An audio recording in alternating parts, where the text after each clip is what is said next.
Шинэ болон хуучин орон сууцны үнийн бууралд 2-р сард дахин хэвээр үргэлжилсэнийг Тэнхлэг зууч компани Монгол банктай хамтран хийсэн орон сууцны үнийн индексийн тооцооны судалгаанд онцолжээ.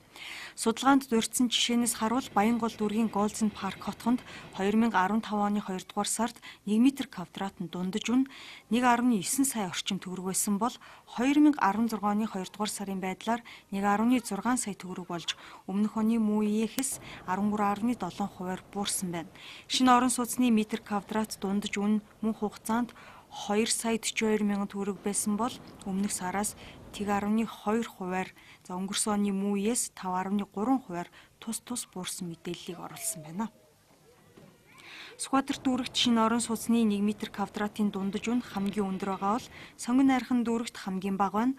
Хуучин 2 өрөө байрны дундаж үн 81 сая 44 мянган төгрөг болж өмнөх сараас 3%-аар өнгөрсөн оны мөн үеэс 15.5%-аар буурсан үзүүлэлттэй гарч байна. Хүссэн нэгтээс үргэлжлүүлэн харвал Сүхбаатар дүүрэгт хуучин 2 өрөө байрны дундаж үн хамгийн өндөр байгаа бол Сонгон найрхан дүүрэгт хамгийн бага байна. Дашрамд мэдээлэхэд 2013 оны 1-р сараас эхлэн орон сууцны үнийн индексийг тооцсон.